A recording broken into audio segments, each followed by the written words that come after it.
ချစ်ရပရိသတ်များအားလုံးမင်္ဂလာပါရှင်။ Dear Burmese Listeners Channel ကနေကြိုဆိုပါရစေ။ကျွန်တော်ရဲ့ Channel ကနေဒီကနေ့မှာပရိသတ်တွေအတွက်ရွေးချယ်ထားတဲ့စာအုပ်လေးကတော့စာရေးသားသူမောင်လှမျိုးချင်းချောင်းချန်ရေးသားထားတဲ့နှလုံးသားခုံရုံးသို့တင်သွင်းသောအစီရင်ခံစာဆိုတဲ့အစစ်ဝတ္ထုကောင်းရဲ့စက်သိမ်းပိုင်းလေးကိုဖတ်ပြပေးသွားမှာပါရှင်။စာရေးသားသူဆရာမောင်လှမျိုးချင်းချောင်းချန်နဲ့စာအုပ်မပိုင်ရှင်များအားစာအုပ်ဖတ်ခွင့်ပြုပေးနိုင်ပါရန်လေးစားစွာဖြင့်ခွင့်တောင်းပါတယ်ရှင်။နှလုံးသားခုံရုံးသို့တင်သွင်းသောအစီရင်ခံစာတငယ်ချင်းတွေအားလုံးအထက်မှာသူစာချိုဂုံနူတန်းတက်ခွင့်ရတယ်။ကျွန်တော်ဂုံနူတန်းတက်ခွင့်ရတယ်။ကျွန်တော်ကျောင်းဆက်တက်ဖြစ်တယ်။သူစာချိုတက်ဖြစ်တယ်လို့မကြားရပါ။ကျွန်တော်မဟာဝိဇ္ဇာဆက်တက်ဖြစ်တဲ့တခြားလုံးမှာအနီးပါတငယ်ချင်းတွေမရှိကြတော့ပါ။တာဝန်ကိုစီအလုပ်ကိုစီနဲ့ဘဝကိုစတင်နေကြတယ်။ကျွန်တော်ဟာလေကျောင်းတစ်ဖက်အခုကုမ္ပဏီမှာထမ်းဆောင်ရတဲ့အလုပ်တာဝန်တစ်ဖက်နဲ့ရုန်းကန်ခဲ့ရပါသေးတယ်။အကြောင်းကြီးငယ်ရှိမှသာတငယ်ချင်းတွေနဲ့တွေ့ဆုံဖြစ်တယ်။ကိုမမောင်ထေးကရန်ကုန်နဲ့တောင်ကြီးကိုကူးလူးနေပြီ။သူစာချိုကတော့တောင်ကြီးမှသာနေကြောင်းကျွန်တော်မဟာဝိဇ္ဇာတက်ရောက်ပြီးတဲ့နောက်ပိုင်းမှာသူစာချိုနဲ့ကိုမမောင်ထေးတို့ကသမီးလေးတဦးမွေးဖွားကြောင်းကြားသိရတယ်။ကြားပန်များလာတဲ့အခါတငယ်ချင်းတွေကိုညီသည့်တဲ့မှမယူဆောင်လာကြစေလိုကြောင်းတောင်းပန်အတိပေးထားရတော့တယ်။စိတ်ဟာအစိုးမရအဲ့ဒီအစိုးမရတဲ့စိတ်ကိုမလိုအပ်တဲ့နေရာကိုမလွင်ပါစေခြင်းမှာအဲဒါကြောင့်စိတ်ကိုကျွန်တော်စိတ်နဲ့ထိန်းခဲ့ပါတယ်။စိတ်ကိုတတိနဲ့မြင်အောင်ကြည့်ခဲ့တယ်။စိတ်ကိုအသိနဲ့ဆင်ခြင်နိုင်ခဲ့တယ်။ကိုမမောင်ထေးရန်ကုန်မှာတေဆုံကြောင်းသတင်းစကားကြားရပြန်တယ်။ရန်ကုန်ကိုသူစားချိုရောက်လာလိမ့်မယ်လို့ကျွန်တော်တွေးရတယ်။ကုမ္ပဏီအလုပ်ကိစ္စနဲ့ကျွန်တော်နေဒေသကိုခီးထွက်ဖြစ်တယ်။ကိုမမောင်ထေးရဲ့ဇာပနာကိုမသွားဖြစ်သူစားချိုနဲ့လည်းမတွေးဆုံဖြစ်အားပေးဖေးမစကားတခွန်းလောက်မြကိုပင်ကျွန်တော်လူကြုံမပါဖြစ်ပါကိုမမောင်ထေးရဲ့ဇာပနာမြေချတဲ့နေ့မတိုင်မီသူစာချိုရန်ကုန်ကိုရောက်လာကြောင်းဝင်းထွန်းနဲ့တောကားတို့ကလည်းဇာပနာမြေချတဲ့နေ့ကိုမရောက်ဖေးရက်လေတဲ့နေ့မှရောက်သွားကြကြောင်းကျွန်တော်ခရီးလွန်နေတယ်လို့ပြောခဲ့ကြောင်းနင်းနေဦးနဲ့ခိုင်တစင်တို့ကပြောပြကြတယ်အရင်ကသူစာချိုကအိမ်အောင်သေးတငယ်ချင်းတွေအပေါ်ညီမျှခင်မင်တွေ့တာသည်ဆိုစီခေါ်ပြောဆက်သွယ်မှုများပြားလုံးရင်တော့မသိလျော်ပါအဲ့ဒါကြောင့်ညီတိဆက်သွယ်မှုကိုမှကျွန်တော်မပြုတ်ခဲ့ပါသူစာချိုစာရေးစင်ကလည်းကျွန်တော်စာမပြန်ခဲ့ပါအခုသူစာချိုဟာအာကိုမေကာလကျွန်တော်ဖေးမခြင်းနေအားပေးခြင်းနေသို့တော့လူလောကလူဝင်းစင်လူတို့အမြင်မှာကျွန်တော်ဟာပွဲပြက်စင်ဖြတ်ခင်းသူစာချိုဟာတပင်လဲယုံများနဲ့တပင်ကိုဖုတ်ပူမိတိုက်ထူမဲ့သူလို့ဝေဖန်ပိုင်းခြားကြမှာကိုကျွန်တော်မလိုလားပါအဲ့ဒါကြောင့်သူ့အပားကိုကျွန်တော်မသွားဖြစ်ဒါကြောင့်သူစာချိုနဲ့သက်ဆိုင်တဲ့များသတင်းစကားတွေကိုကျွန်တော်မမေးမြန်းမေးကျွန်တော်မစုံစမ်းမေးကျွန်တော်ကိုမပြောပြကြဖို့နင်းနေဦးနဲ့ခိုင်တစင်တို့ကို၎င်းဝင်းထွန်းနဲ့တော်ကကို၎င်းတောင်းပန်ပြီးတော့တားဆီးခဲ့ရတယ်။အသိနဲ့ဖြတ်ပြီးပြက်ခဲ့တယ်။နှလုံးသားကကနာမငြိမ်စိတ်နဲ့ဖြတ်ပြီးပြက်ခဲ့တယ်။တရိယာချင်းကချေမငြိမ်အာကုတော်နုံထဲကိုမကြုံရတာကြောင့်သာလွန်ဆွဲပြီးထိန်ခဲ့ရခြင်းမှာချစ်သူဆိုတာကအချိန်ကြီးမြည်မြချာတရိယာချင်းများလောက်တော့စိတ်ကရောက်သွားတတ်တာကြီးဖြစ်ပါတယ်။စိတ်ကိုစိတ်နဲ့ထိန်လို့မရနိုင်တဲ့အထက်တတိတရားစိတ်ကလေးကြောင့်တခါတရံအတိတရားကိုရင်းရိုင်တက်ခဲ့ပြန်ပါသေးတယ်။ကျောင်းကိစ္စပြီးစီးသွားခဲ့တဲ့နောက်အလုံးနဲ့အိမ်နဲ့အလုပ်ကိုသာခေါင်းထဲမှာထည့်သွင်းထားတယ်။အဖေအမေအကိုမကြီးတူမတွေကိုပို့ပြီးတော့ပြုစုချစ်ခင်ယူရခဲ့တယ်။အခြားသောတန်ရုံးစင်သစ်တွေကိုမျက်လုံးနဲ့လည်းမရှာစိတ်နဲ့လည်းမတွေးခဲ့ပါ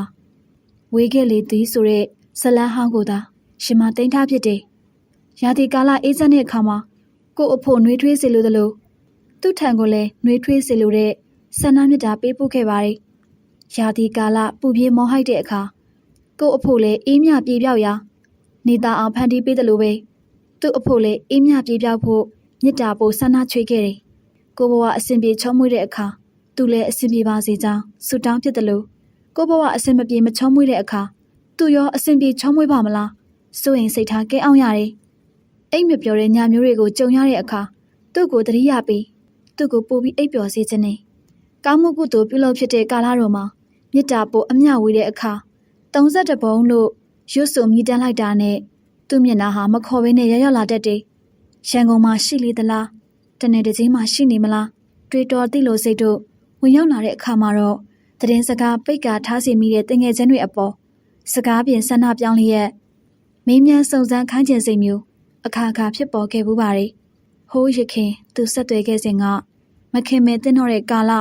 မခေါ်ပြောမဆက်နွယ်လိုတော့တဲ့ကာလမို့ ဆက်သွယ်ပြုစုများကိုညနေလွဲခဲပြည့်မေးလျော့ထားပြခဲ့ပါလေကိုမဆက်နွယ်လိုတာကြောင့်သူမဆက်သွယ်တာကိုအပြစ်မတင်လို့တော့လေအခုလိုအခါကာလမျိုးမှာကိုဆန္ဒဟောင်းကိုမေးဖြောက်ပြီးသူဆန္ဒရှိတဲ့အတိုင်းတနည်းနည်းတဖုံဖုံနဲ့ဆက်သွယ်ပါတော့လားလို့အတ္တကြီးစွာစိတ်မှမြည်တွန်းမိပါသေးတယ်တယောက်တည်းတော့အားငယ်နေမှတေးကြတယ်နိုင်ရီတဲ့လောက်တော့သွားမေးတဲ့နေလို့တကူရဲတွေးမှုပါတယ်တငယ်ချင်းတွေအကြံပြုဘူးတယ်အကြောင်းမျိုးမျိုးပြပြီးတော့ညင်းပေခဲ့ဘူးပါတယ်အမှန်ကတော့ပြီးလက်စားနဲ့ပြီးနေခဲ့တဲ့အရာပြီးပါစီတော့လို့သဘောပိုက်ပြီးအဟောင်းကိုအစ်မဖြစ်စေဖို့မှန်ထန်လိုက်ခြင်းသာဖြစ်ပါတယ်တိမ်လက်စားနဲ့တိမ်မိဖြစ်တဲ့ဇလန်းကိုအစ်တခန်းဖြည့်ကမပျော်မွေ့တဲ့တော့ဘူးလို့ယူဆတာကြောင့်ဇက်ဆောင်တို့နဲ့ကင်းဝေးစွာနေထိုင်မိခဲ့ခြင်းမှာဆုံးဖြတ်ချက်ယူဆချက်တို့အကြားဟန်ဆောင်စွာမထိုင်ခဲ့ရရှာတဲ့နှလုံးသားခမညာလုံးပါပါနေရတာကိုတော့ကိုမှကိုသာသိပါတယ်တိလျက်နဲ့တတိတစ်ချက်မလွတ်စေရဘူးလို့ရှားစတန်ပေးခဲ့တဲ့အုံနောက်ရဲ့အမိန့်တော်ကြောင့်နှလုံးသားကရုန်းကန်အင်အားနေခဲ့တယ်ဘာပဲလှုပ်လှုပ်ဘာပဲပြောဘာပဲတွေးအချစ်နဲ့မကင်းဝေးစေရဘူးသူစားအဲ့လောက်ထိငါချစ်တာရေချိုးမတာကြောင့်အဖေလေးချမ်းနေပုတ်ကလေးကဆေးရုံကိုတင်နေတပတ်ခန့်ကြာတဲ့အခါတက်တာဖြစ်လာတယ်အကိုတလဲကျွန်တော်တလဲအဖေကိုစောင့်ရှောက်ပြုစုကြရတယ်အမေကလည်းအဖေနှစ်ဘေးမှာပြုစုလျက်ပါဆေးရုံနဲ့အိမ်နဲ့အလုပ်ချင်းလေးအောင်တွာလာကူးလူနေရတယ်အလုပ်ဟာအကိုရဲ့အစုရှယ်ယာဝင်ကုမ္ပဏီဖြစ်တာကြောင့်အလုပ်ကိုထိခိုက်လောက်တဲ့အထိအခက်အခဲမဖြစ်ခဲ့ပါမကြီးဖြစ်သူမတန်းတန်းကလည်းအိမ်တွင်ကိစ္စအဝဝကိုအဖေအတွက်လိုအပ်တဲ့အစားအသောက်တွေကိုဆက်တယ်လို့ဆောင်ရွက်ပေးခဲ့ရှာတယ်နှစ်ရက်ခန့်ကြာတော့ဆေးရုံကဆင်းရပြီလို့သိထားရတယ်တာမန်အများပြည်သူတက်တဲ့ဆေးရုံကိုပဲတင်ပါဆိုမတင်ကြဘူးအခုတော့အကုန်ကြတွေများပြီအဲ့လိုအဖေကရီမောနဲ့ပြောနိုင်လာတယ်ပါးရွေသွားရုံလက်ကတ်သွားရုံလေးဆိုပေမဲ့တခြားဆိုအဖေတလောက်ဘယ်မှမြန်ကောင်းပါမလဲဒီမှာကကျွမ်းကျင်တဲ့ဝိုင်းရင်ဆရာကြီးတွေအချိန်ပြည့်အလဲချကုသပေးနေကြတာအဖေကန်ကောင်းပါတယ်အဲ့လိုအကိုကပြုံးရွှင်ပြောတယ်စင်ရသားတွေကိုပါဒီဆေးရုံမျိုးမှာကုပေးရင်ကောင်းမယ်အဲ့လိုအဖေပြောတယ်အမေကရင်နေရှာတယ်အသက်ရှည်ဖို့ကံစိတ်ဥဒုအာဟာရ၄ပါးညီရမယ်တဲ့အမှန်ကနောက်တစ်ပါးလို့သေးတယ်အဲ့ဒါငွေပဲအဲ့လိုအဖေကပြောတယ်အဲ့လိုကြီးလည်းမဟုတ်ပါဘူးအဖေရဲ့မတန်းတန်းကအဖေခြေလက်တွေကိုနှိမ့်နေရင်းနဲ့ဝင်ပြောတယ်ပုတ်ကလေးကစေးရုံတရုံရဲ့လူနာခန်းဟာအပန်းဖြေခုနာစရာတဲခုခန်းတို့ရဲ့တက်ရက်ခန့်တယ်ပုံမျိုးဖြစ်နေတယ်ငွေနဲ့တိဆောက်ထားတယ်လို့အဖေစိတ်မကောင်းစွာပြောတယ်ကံစိတ်ဥဒုအာဟာရနဲ့ပကာဒနာရောပါမအသက်ရှင်မယ်လို့အဖေပြောပြန်သေးတယ်ဓာတ်လေကရှိရာကိုကျွန်တော်ခြေလန်းနေကျွန်တော်ဖက်နဲ့နောက်မီကိုတစုံတဦးကဖိနှင်းလိုက်တယ်ဖက်နဲ့ဟာကျိုးပြတ်မတက်ဖြစ်သွားတယ်အဲဒါကြောင့်ဖက်နဲ့ကိုငုံကြည့်လိုက်မိသေးတယ်တဲကျိုးမပြတ်ပါပြီးရင်တော့ဖက်နဲ့ကိုနင်းလိုက်တဲ့သူကိုငဲကြည့်လိုက်မိတယ်ကတော့နော်အဲ့လိုတောင်းပန်စကားဆိုတဲ့မိန်းကလေးတယောက်ကိုမြင်ရတယ်အဲ့ဒီမိန်းကလေးကိုမြင်ချင်းကျွန်တော်ရင်ထဲလက်ခနဲဖြစ်သွားရတယ်တယ်လီကအတွင်ကိုဝင်လိုက်ကြတယ်အနီးမှာရှိတဲ့မိန်းကလေးကိုငဲကြည့်မိပြန်တယ်ရှင်ထဲမှာတလက်လက်ဖြစ်နေစေရှိတယ်အဲ့ဒီမိန်းကလေးရဲ့အသက်အရွယ်ဟာကျွန်တော်ထက်4-5နှစ်လောက်ငယ်ရွယ်မယ်ထင်တယ်အဲ့ဒီအသက်အရွယ်ကြောင့်မဖြစ်နိုင်ပါဘူးလို့ကျွန်တော်တွေးရပြန်သေးတယ်အဲ့ဒီမိန်းကလေးကိုငဲကြည့်မိရင်ကြည့်မိခြင်းမှာပဲကျွန်တော်အပါတို့သူစားချိုရောက်လာတယ်လို့ခံစားရခြင်းမှာဒါပေမဲ့သူကသူစားချိုမဟုတ်ပါသို့တော့သူ့ရဲ့မျက်နှာဟာသူစားချိုနဲ့အလွန်တူလွန်းနေတယ်ဒါပေမဲ့သူ့ရဲ့အသက်အရွယ်ဟာသူစားချိုအသက်အရွယ်မဟုတ်ပြန်ပြီးတော့သူ့ရဲ့မေးစေ့မှာမှဲ့နဲ့တေးသေးလေးမရှိအဲ့ဒီအပြင်သူ့ရဲ့စပင်ကတိတိတသားမရှိလျာသို့တော့သူဟာသူစားချိုအလက်စားလေးဖြစ်နေတယ်ဓာတ်လေကနေရံမှာရှိတဲ့နံပါတ်တွေထဲကနံပါတ်လေးကိုကျွန်တော်ဖိနှိပ်လိုက်ပြီးမှညမဘယ်ထက်သွားမလဲအတူတူပဲကျမလည်း၄ထက်ပဲအဲ့လိုပြုံးလျက်ပြောတယ်ပြုံးလိုက်မှပို့ပြီးတော့တတိယစီတယ်ကျွန်တော်ငြိမ်သက်ပြီးတော့မနေနိုင်တော့ပါစိတ်တွေလှုပ်ရှားလာတယ်ညမကိုတစ်ခုလောက်မေးပြရစီဟုတ်မေးပါဘာမေးမလို့လဲညမမှာအမတွေဘာတွေရှိလားဟုတ်ကဲ့ရှိပါတယ်အမတယောက်ရှိတယ်အခုသူဒီမှာလူနာဖြစ်နေတယ်ဟုတ်လားဘာဖြစ်တာလဲဟင်ဘာယောဂလဲနှလုံးယောဂဆိုပါတော့ကိုခံမှန်းထားတာမှားရင်စိတ်မရှိပါနဲ့နော်ကို့မှာတငယ်ချင်းတယောက်ရှိတယ်သူ့နာမည်ကသူစာချိုးတဲ့သူကတောင်ကြီးမှာအနေများတယ်အပြောင်းရိပ်လေးမှာအန်အောဟန်လေးကိုပါမြင်လိုက်ရတယ်အဲ့ဒီတငယ်ချင်းနဲ့ကိုနဲ့ကဝင်းနေတာကြာပြီအခုဒီကညမနဲ့အဲ့ဒီကိုတငယ်ချင်းသူစာချိုးနဲ့ကရုပ်ချင်းဆင်လုံးနေတယ်အဲ့ဒါကြောင့်အမရှိလားလို့မေးကြည့်တာပါအပန်းမကြည့်ဘူးဆိုရင်ညီမရဲ့အမနာမည်လေးသိပြရစီလားကျွန်တော်မျက်နှာကိုစိုက်ကြည့်လိုက်ရရီမောတယ်လွန်စွာပျော်ရွှင်သွားသူရဲ့မျက်နှာထားပါအကိုနာမည်ကကိုမင်းဆိုးလိုက်ရင်ဟုတ်ပါတယ် ဟုတ်ပါတယ်ဒါဆိုကျမနဲ့လိုက်ခဲ့ကျမမမနာမည်ကသူစာချိုးတဲ့ဟာတကယ်ကြည်နူးစွာကောင်းကြီးပြတယ်ကျွန်တော်လည်းကြည်နူးပါတယ်ကြည်နူးခြင်းနဲ့အမျှရှင်ထဲမှာနင့်သွားတယ်မမကပြောဘူးတယ်သူချစ်နေတဲ့သူ့တငယ်ချင်းနာမည်ကမင်းဆိုးတဲ့ကိုမင်းဆိုးအကြောင်းနဲ့အများကြီးပြောပြဘူးတယ်အဲ့ဒါကြောင့်အခုနာမည်ကိုမှန်းပြီးတော့မေးလိုက်တော့လေးတက်ကိုအရောက်ဓာတ်လီကားတကအပွင့်မှာပြင်ပကိုအရင်ဆုံးလှမ်းထွက်လိုက်သူမှာကျွန်တော်ဖြစ်ပါတယ်သူစာချိုးရဲ့ညီမကအခန်းတကားအနီးကိုရောက်လာတဲ့အခါအကိုဒီမှာခဏရက်နေအောင်ကျမအကျိုးကြောင့်ဖြည်းဖြည်းချင်းပြောပြမှဖြစ်မယ်အကိုရုတ်တရက်တွေ့သွားရင်တခုခုဖြစ်သွားမှစိုးလို့ပါကောင်းပြီအဲ့လိုကျွန်တော်ပြောတယ်ပြီးတော့မှသူစားကတော်တော်အခြေအနေစိုးနေလို့လားယင်အခြေအနေတော့မစိုးပါဘူးစိတ်ပန်းလူပန်းဖြစ်နေကြတာကြာပြီနှလုံးအောင်ပြီးသတိလစ်သွားလို့ဒီကိုရောက်လာတာအခုတက်တာပါတယ်ခွဲစိတ်ဖို့တော့မလိုသေးဘူးလို့ပြောတယ်စိတ်သက်သာရရ၏အခန်းတကားဖုံးမှန်စင်မှာပဲသူစားချွေးရဲ့ညီမဖြစ်သူကိုမြင်ရတယ်ပြီးတဲ့နောက်ဂရင်ပေါ်မှာလန်းဆန်းစွာလှဲနေတဲ့သူစားချိုးကိုမြင်လိုက်ရတယ်သူ့အနီးကိုကျွန်တော်မြန်ဆန်စွာသွားမိတယ်သူစားမင်းဆိုဟိုမဲဟန်ပြုံးမဲဟန်ဝမ်းနဲ့ဝမ်းသာဟန်တွေကိုသူ့မျက်နှာပေါ်မှာတွေ့မြင်လိုက်ရတယ်အနီးမှာရှိတဲ့ထိုင်ကုန်မှာကျွန်တော်ဝင်ထိုင်လိုက်တယ်သူစားတက်တာရဲ့လားကောင်းညိတ်တယ်ဟိုဘက်အခန်းမှာငါ့ဖေရှိတယ်လီဖျန်းသွားလို့ဒီမှာတင်ထားတာငါနေ့ကိုရန်ကုန်မှာရှိမယ်လို့မထင်ဘူးဒီမှာတွေ့မယ်လို့လည်းမထင်ဘူးနေ့ကငါအရန်တွေ့စင်နေတာသူစားရဲ့ဒါပေမဲ့ငါမလာဖြစ်ဘူးမရှာလည်းမရှာဖြစ်ဘူးကလေးတယောက်ကိုကြည့်နေတဲ့အကြည့်မျိုးနဲ့သူစားချိုကျွန်တော်ကိုကြည့်နေတယ်တစိမ့်စိမ့်ကြည့်လိုက်ရဲ့နေမလာပေမဲ့အားလုံးလာကြတယ်မနေ့ကတော့တော်ကားနဲ့ဝင်းတို့လာသွားကြသေးတယ်သူတို့သိတယ်ဟုတ်လားသိတာပေါ့ဒါမဲ့နေ့ကိုအတိမပေးဖို့ငါမှထားတယ်ဘာဖြစ်လို့လဲအဲ့လိုမမေးဝင်မှာနေမမေးပဲမစုံစမ်းပဲငါအကြောင်းမပြောရဘူးလို့နေမှားထားတယ်ဆိုအဲ့ဒါကြောင့်ငါကလည်းနေမမေးပဲနဲ့မပြောဖို့အတိမပေးဖို့အားလုံးကိုမှားထားတယ်ငါ့ကိုစိတ်ဆိုးလို့လားသူစားငါသူစားချိုလက်ကပါတယ်နေငါဘယ်တော့မှစိတ်မဆိုးအကြောင်းရှိလို့တားတာပဲအဲ့လိုငါယူဆထားပါတယ်ငါတတိယလို့စာရေးခဲ့တော့ကတော့နေစာမပြန်ခဲ့ဘူးလေအဲ့တော့ငါလည်းငါစိတ်ထဲမှာဘလို့မှမနေခဲ့ပါဘူးနေအလုံးစုံစင်စင်နာပဲလို့ငါတွေးပါတယ်အနာကိုသူစားချိုရဲ့ညီမဖြစ်သူရောက်လာတယ်ဟာငါညီမမူရတဲ့မူရကပြုံးလေးရကောင်းညိတ်ပါတယ်ကျွန်တော်ပြန်ပြုံးပြတယ်ခုနကငါညီမငါ့ကိုမေးတယ်အခုအချိန်ကိုမင်းစိုးကိုတွေ့ရင်မမဘလို့နေမလဲတဲ့ဘလို့မှမနေဘူးလို့ငါပြောလိုက်တယ်ဘာဖြစ်လို့လဲတဲ့မင်းစိုးငါစီကိုလာမှမဟုတ်လို့ပဲလို့ငါပြောလိုက်တယ်မင်းစိုးဆိုတဲ့လူကတိတ်ပြီးစဉ်းစားတိတ်ပြီးစင်ကြင်တတ်တဲ့သူလာစနာမှဘလို့အကြောင်းကြောင့်ဆိုပြီးမလာဘဲနေမဲ့လူလို့ငါကရှင်းပြမိသေးတယ်တကယ်တမ်းနင့်ကိုတွေ့လိုက်ရတော့ငါဝမ်းသာတာပေါ့ဟာငါလည်းဝမ်းသာပါတယ်သူစားရဲ့နင့်စီကိုငါလာချင်ပါတယ်ဒါမဲ့နင့်ထင်တယ်လို့ငါမှလာဖို့မသိဘူးဆိုတဲ့အတွေ့ရှိနေခဲ့တယ်အမြဲတမ်းသတိရနေတယ်ဆိုတာတော့နင်ယုံမှာဟာကောင်းညိတ်တယ်နေသမီးလေးမွေးထားတယ်ဆိုဘယ်မှာလဲအိမ်မှာငါဖွားနေရှိနေတယ်ညနေကျမှလာလိုက်မယ်ဟဟလားဘယ်အရွယ်ရောက်ပြီလဲလေးနှစ်ပြည့်တော့မယ်စာစာဆိုးလို့ငါနာမည်ပေးထားတယ်ငါတွေးချင်လိုက်တာငါနဲ့မိတ်ဆက်ပေးနော်ပြီးမှာပေါ့နင့်အဖေရောတက်တာရဲ့လားတက်တာပါတယ်အဖေကိုစေးုံတင်ထားတာဝင်းတို့တော့မသိဘူးတိတ်အေးမကြည့်လို့ငါအကြောင်းမကြတာမနှက်ပြန်ဆင်းတော့မှာအားလုံးနေကောင်းကြတယ်မဟုတ်လားကျွန်တော်ကောင်းညစ်တယ်မူရကအနီးမှာရှိတဲ့စပွဲပေါ်မှာသူစားချိုးအတွက်ထမင်းဟင်းတွေပြည့်စင်နေတယ်ငါလည်းဆင်းရတော့မှာပါအဲ့လိုသူစားချိုးပြောတယ်ကျွန်တော်ကနေ့နှလုံးယောဂါကအခုမှဖြစ်တာလားဘယ်တော့မှစဖြစ်တာလဲသူစားချိုးပြုံးနေဘာပြုံးတာလဲရည်စရာပြောလို့ပြုံးတာပါပြောနှလုံးယောဂါဆိုတာမိုးရပါမဟုတ်ရင်နောက်မှဖြစ်လာတတ်တာမျိုးလည်းရှိတယ်လေစိတ်နှလုံးကိုထိခိုက်စေတဲ့လောကဓာတ်တွေကို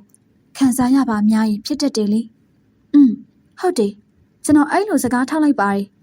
ငါစိတ်နှလုံးကိုဘယ်အချိန်ကစပြီးထိခိုက်တယ်လို့နင်ထင်တယ်လဲမင်းဆိုမသိဘူးလေအဲ့လိုကျွန်တော်ပြောမထွက်ပါအဲ့ဒါကြောင့်နင်ကလေရည်စရာပြောမယ်ဆိုပြီးတော့ရှီလဲမရည်ရဘူးသူစားချိုအတန်ထွက်မြရီမောတယ်အရီရက်လိုက်ပြီးမှဘယ်တော့ငါစဖြစ်တယ်ထင်လဲလို့ငါပြန်မေးတာလေရည်စရာမကောင်းလားမကောင်းပါဘူးသူစားချိုကငါမလျှောက်ချင်တဲ့လမ်းကိုနင်လျှောက်ခိုင်းနေငါကြိတ်မဲ့ပြီးလျှောက်တယ်လမ်းမဖြောင်းဘူးလမ်းမဖြောင်းတော့ဒေါသဖြစ်တယ်တောကဖြစ်တယ်နောက်တော့စိတ်ဒုက္ခဖြစ်လာတယ်အဲ့ဒီစိတ်ဒုက္ခတွေကိုငါညမလွဲပြီးငါဘယ်သူ့မှပြောမပြဘူးဒုက္ခကလည်းလွတ်သားရောအဲ့ဒီဒုက္ခဖိနှင်းခဲ့တဲ့နှလုံးသားလေးကပြပြကြေမွပြီးကြံခဲ့တာပေါ့နားလိုက်တာမှအယမ်းပဲအောက်လိုက်တာမှစူကနေနှိတ်ငနေပဲနင်ဘာတွေဖြစ်ခဲ့လို့လဲ နင်အစင်မပြေခဲ့ဘူးလားဟုတ်လားထမင်းစားတော့မလားအဲ့လိုမူယာကမေးတယ်သူစားချိုကောင်းခါပြတယ်မူယာကဗရင်ပေါက်အနီးမှာရှိတဲ့ရုပ်မြင်တန်ကြားဆက်ကိုဖွင့်ပြီးတော့ကြည့်နေတယ်ရင်ဖွင့်တာမဟုတ်ဘူးနော်မင်းဆိုတိအောင်ပြောပြတာကိုမမောင်ထေးကအုံနောက်ကြောပြက်ပြီးဆုံးတာဘယ်မှာဆုံးတာလဲဆိုတော့အေမီအောင်ရဲ့အိမ်မှာဆုံးတာရန်ကုန်နဲ့တောင်ကြီးအကူတန်းမှာသူရန်ကုန်မှာအနေများခဲ့တယ်မင်းဆိုအေမီအောင်ရဲ့အိမ်မှာအနေပူများတယ်ပြုံးလေးရပြောပါတယ်ကျွန်တော်တုံ့လှုပ်သွားရတယ်ဘယ်နဲ့လဲမင်းဆိုငါပြောပြတာကိုမြင်သားရည်လားကိုမမောင်ထေးရဲ့ဇာပနာတကြိုတဲ့နေ့တော့ငါမငိုခဲ့ဘူးဘာဖြစ်လို့လဲဆိုတော့ငါငိုရင်သူတစ်ပါးနဲ့ပြိုင်ငိုနေရမှာစိုးလို့သူစားတော်တော့နော်စက်မပြောနဲ့တော့တောင်းမှန်တဲ့စကားတုံရင်သွားတယ်ငါဘာမှမဖြစ်ပါဘူးကျုံလို့ပြောပြတာပါနေရွေးချယ်ပေးလိုက်တဲ့လမ်းတိတ်ကျန်းတာပဲဟာဒါပေမဲ့ပန်းလေးတစ်ပွင့်တော့ရလိုက်ပါတယ်အဲ့ဒါငါသမီးလေးပဲငါသမီးလေးမျက်နှာကိုမြင်လိုက်တိုင်းဒုက္ခအလုံးငြိမ်းသွားတာပါပဲအဲ့အတွက်နေ့ကငါကျေးဇူးတင်နေငါကြားရသိရတာစိတ်မကောင်းဟာငါ့ကိုခွင့်လွတ်ပါနေ့ကငါအပြစ်မတင်ပါဘူးမတောင်းမှန်ပါနဲ့နင်ခံခဲ့တာတွေနင်ပြောခဲ့တာတွေဟာအတိတ်ပဲရှိပါတယ်တန်ဖိုးရှိပါတယ်တသက်မှာတယောက်တည်းကိုပဲချစ်တယ်လို့ပြောတဲ့နေဘာကြောင့်မဲဖြစ်ဖြစ်တမျက်နာကနေတမျက်နာကိုမပြောင်းသင့်ဘူးဆိုရင်နင့်အယူဝါဒနင့်စကားကိုငါတကယ်တန်ဖိုးထားခဲ့တာပါတန်ဖိုးထားလို့လည်းငါလိုက်နာခဲ့တာပေါ့နင့်ကျမရောပူကျူးဆိုင်တော်သူစားငါနေတိုင်းလာခဲ့မယ်နော်လာချင်စိတ်တကယ်ရှိလို့လားရှိတယ်လာလုံးအားကြည့်ရင်ချောင်းပေါက်သွားမှဆိုလို့မလာဘဲနေခဲ့တာကျွန်တော်ရေပွဲဖွဲ့စကားပြောလိုက်ခြင်းမှာသူစားချိုကပါဇက်ကိုလက်နဲ့ကာပြီးတော့ရီမောတယ်ပြီးတဲ့နောက်ညီရီစရာပြောတတ်တာပဲဟုတ်တယ်နင့်ကိုရီစေချင်လို့ပါအပူရီအဲ့လိုသူစားချိုကပြောပါတယ်ပျောက်ဆုံးနေတဲ့မြတ်တာကောမျက်စောင်းလှလှလေးကိုအခုမှပြန်ကောက်ရတယ်ကိုပိုင်ပစ္စည်းအဖြစ်တင်ထားမှဖြစ်မယ်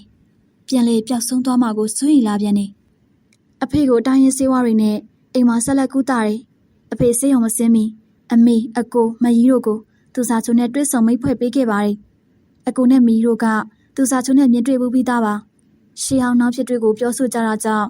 စကားဝိုင်းလေးကပုံမရင်းနှီးပါတယ်သူစားချိုနဲ့ကျွန်တော်ကြောင့်အကိုနဲ့မကြီးတို့အမေနဲ့အဆင်ပြေခဲ့တဲ့အကြောင်းကို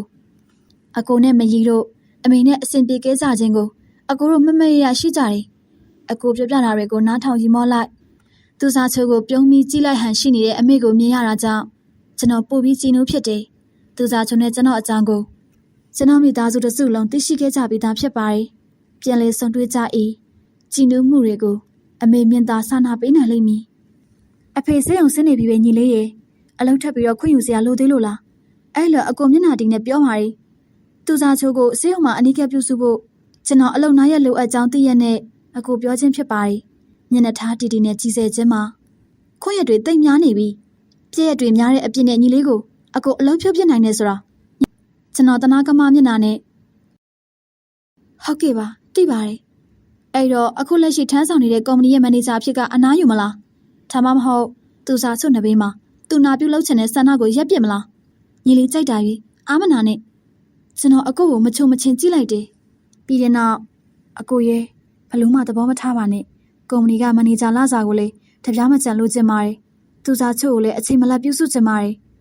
အဲ့ဒါ MD တယောက်အနေနဲ့အခုရှယ်ယာဝင်တွေအကုန်လုံးကိုအရေးပေါ်အစည်းအဝေးခေါ်ပြီးတော့အမြန်ဆုံးဆွေးနွေးဆုံးဖြတ်ပေးပါ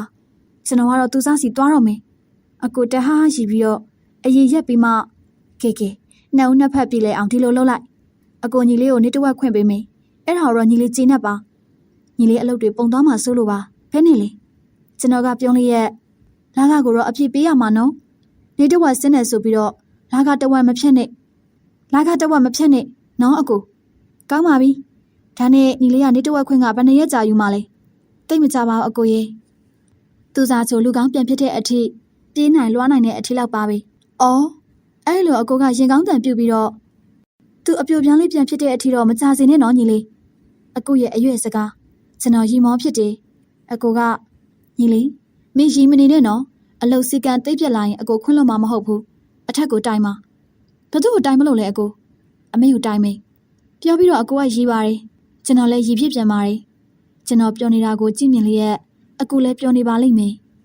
အဖွားဖြစ်သူဒေါ်နန်းညိုင်နဲ့လည်းကောင်းသမီးဖြစ်သူဇာဇာစိုးနဲ့လည်းကောင်းသူစားချိုကကျွန်တော်ကိုမိတ်ဆက်ပေးတယ်အားလုံးကကျွန်တော်ကိုတရင်တနီရှိကြတယ်နားရက်ခန့်ကြားတဲ့အခါ သူစားချိုစေးရုံကဆင်းရတယ်အိမ်မှာလူမမအဖြစ်တိတ်မနေလိုက်ရပါရက်အနှင်းငယ်အတွင်းထူးထူးထောင်ထောင်ဖြစ်လာတယ်အလုအားတဲ့အချိန်နားရဲ့ရက်တိုင်းကျွန်တော်သူ့ထံကိုရောက်တယ်သမီးစာစာစုနဲ့ခင်ခင်တွေ့တွေ့ဖြစ်လာတယ်ကျွန်တော်သူစားချိုထံဖုန်းဆက်တဲ့အခါသမီးစာစာစုနဲ့စကားပြောဖြစ်တယ်ဥဆိုနေကောင်းလားစာစာဖို့မုံဝဲခဲ့စာစာကိုရှုခင်းထားလိုက်ပို့နော်စသဖြင့်တီတီတတာစကားကိုဆိုတတ်ပါတယ်သမီးနဲ့ကျွန်တော်နဲ့သူစားချိုတို့ဟိုဒီသွားလာခဲ့ကြတယ်သွားခဲ့လာခဲ့တဲ့နေရာတိုင်းမှာကျွန်တော်တို့ကိုမိသားစုတစုလို့ထင်မြင်ခဲ့ကြတာကများပါတယ်အဲ့ဒီအခါသူစားချိုရီမောပါတယ်ကျွန်တော်အကြီးခက်တယ်ခက်နေတာအတူတကွရီမောခဲ့ရတယ်နင်းကလူမမားနဲ့မတူပါဘူးငကိုတိုင်းပဲချောတုံလှတုံအိုက်တင်များတော့မယ်ဆိုတဲ့စကားကချောတုံလှတုံဆိုတဲ့စကားကိုပေါ့ရော့စွာတွေးစီလိုတာကြောင့်တမင်ထည့်ပြောရခြင်းဖြစ်ပါတယ်ငါအိုက်တင်များရအောင်ဘာလုပ်နေလို့လဲနှက်ခမ်းနေစိုးတယ်လေပြီးတော့လက်သေးရှည်ကလည်းထားတော့အမေအဲ့ဒါမင်္ဂလိတိုင်းလုပ်နေကြပါနင်မလုပ်တင်ဘူးဘာဖြစ်လို့လဲဆိုတော့နင်အပြိုပြားလေးမှမဟုတ်တော့တာကလေးအမေဖြစ်နေပြီအလားမပြင်တင်တော့ဘူးသူများလာတာမနာလို့ဖြစ်နေရဲ့ပေါ့ဟုတ်လားမင်းဆိုမနာလို့စရာဘာမှမဖြစ်ဘူးကလေးကိုဘိုင်းနဲ့ပြစ်ထားပြီးတော့နင်အပြိုလုံးနေမှစိုးလို့အော်စိုးရင်တက်သေးတာပဲအဲ့လိုခနဲ့စကားလေးဆိုပါရီနင်ကမေးစရာတွေအများကြီးရှိတယ်နင်ဖြေမလားသူစားဘာမင်းမလဲမတွေးမစုံဖြစ်ခဲ့တဲ့အချိန်တွေတုန်းကနင်ဘလို့တောကတွေကြုံခဲ့ရတယ်ဆိုတာငါ့ကိုတိတိကျကျပြောပြပါလားဘဝင်မစတဲ့မျက်နှာထားနဲ့ပြောပြဖို့လိုသေးလို့လားဟဲ့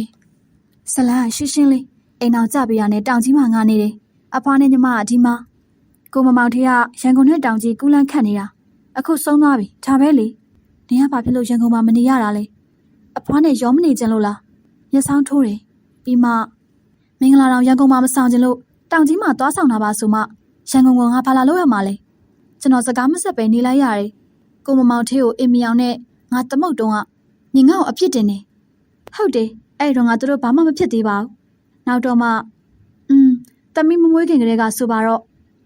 လင်မယားဆိုတာတပွားမခွာနေတဲ့နေသူစားနင်တောင်ကြီးမှာနေခဲ့တဲ့နေ့ရက်တွေဟာမှားမဲ့သူကိုမှားခွင့်ပေးတာနဲ့အတူတူပဲပေါ့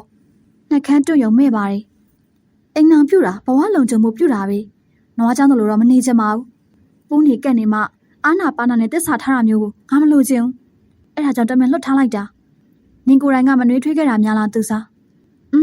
အဲ့ဒါလေပါစင်ပါမှာပေါ့ဒါမဲ့နှွေးထွေးตายရမှာတစ္ဆာရှိပြီးတော့မနှွေးထွေးမตายရရင်တစ္ဆာမဲတဲ့ကြသလားနင်တို့ယောက်ျားတွေကအဲ့လိုမျိုးလားငါပဲသိမလဲငါကလူပြိုလေးလေနင်ငါ့ကိုနားရှက်စရာတွေလာမင်းနေရလားကျွန်တော်စကားအရွှင်းဆိုပါရယ်သူစားကကျွန်တော်ပခုံးကိုလှမ်းပုတ်ပြီးကောင်စုပ်ကျွန်တော်ကိုရုပ်ပြီးတော့ဆက်ပြောလေအဲ့လိုဘဘညာညာသိရတော့နင်ဘာလုပ်တယ်လဲဘာမှမလုပ်ဘူးရင်ငုံနှုတ်ပိတ်နေတယ်ပြီးတော့နင်ကိုတတိရတယ်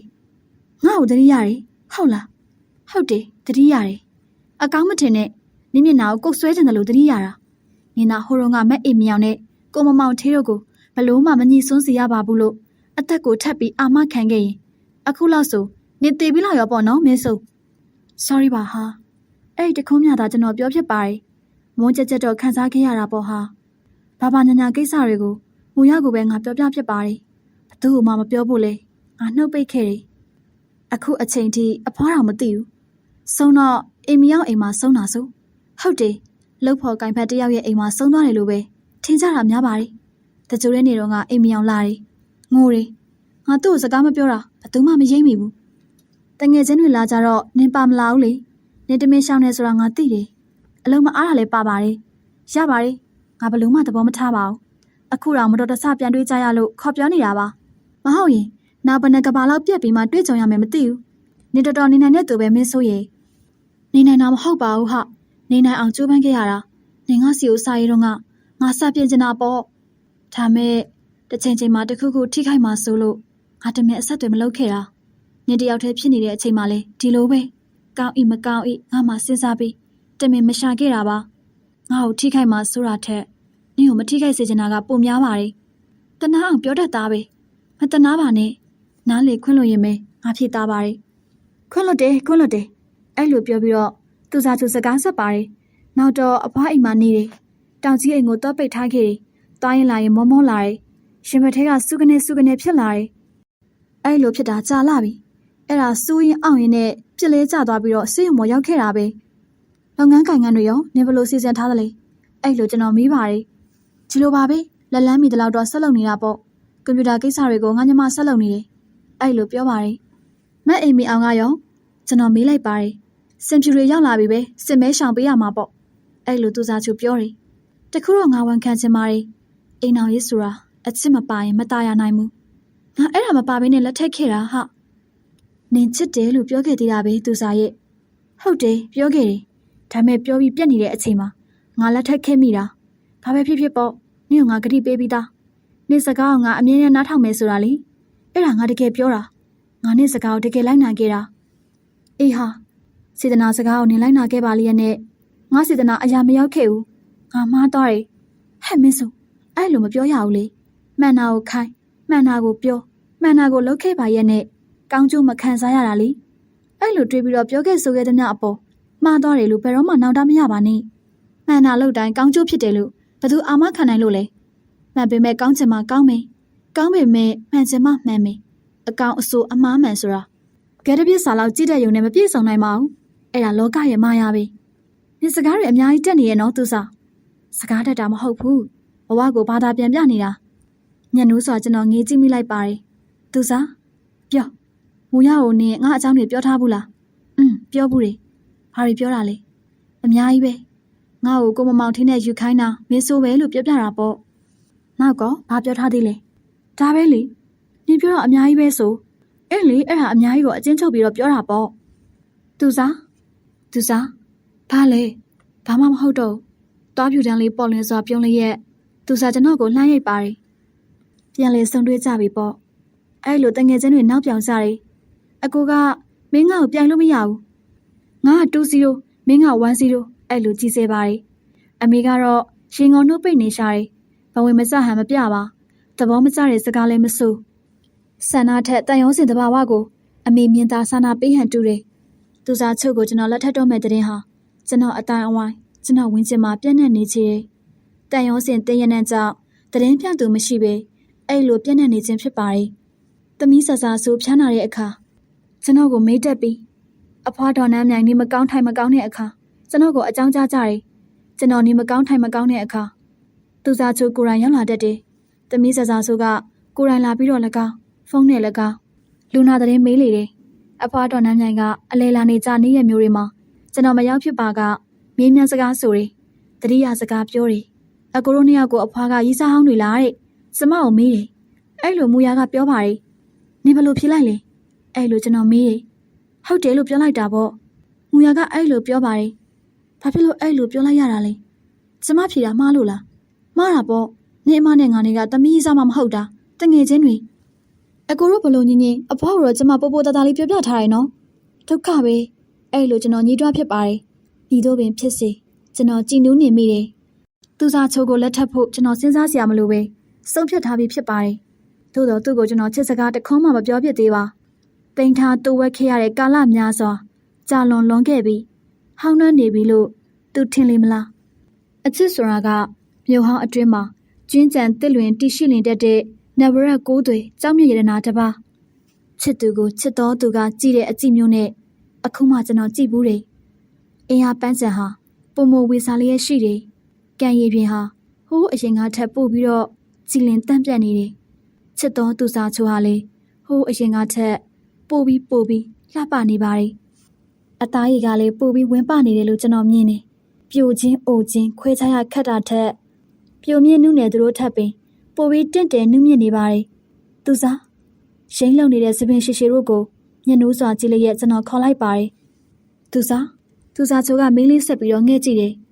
မင်းနဲ့တေးသေးလေးကိုနေကက်စွာငေးကြည့်မိပြန်နေကောင်းလားယင်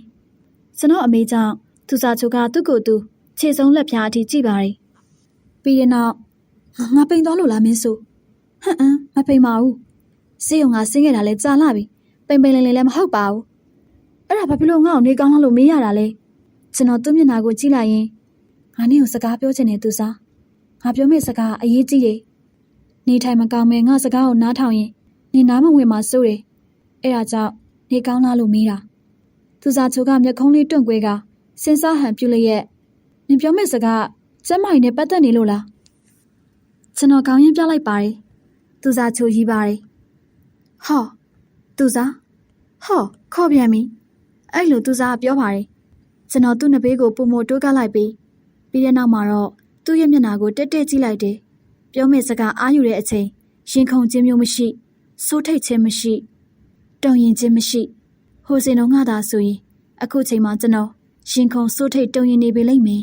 ။ချစ်ချင်းဟာအသက်အရွယ်အခါကာလအတွေ့အကြုံတို့ကိုကြာမြင့်စွာဖြတ်သန်းလာရတဲ့အခါအင်ဒရီကြီးတဲ့မိန်းမလားတယောက်ရဲ့တင့်တယ်ခြင်းကဲ့သို့ပြောစကားဆိုစကားတို့မှာတည်ကြည်ခန့်ထည်နေပါတယ်။စကားတခွန်းကိုနှစ်ရှည်လများတင်ထားခဲ့ရတဲ့လူတစ်ယောက်နှစ်ရှည်ကိုရောက်နေတဲ့သူစားချိုကျွန်တော်ကိုဖြတ်ခနဲကြည့်တယ်။၄-၅-၆နှစ်မကငါရင်ထဲမှာတင်ထားခဲ့ရတဲ့စကားတခွန်းကိုငါပြောပြရစီသူစားငါနင့်ကိုချစ်တယ်။ငါနင့်ကိုလက်ထပ်ပြရစီ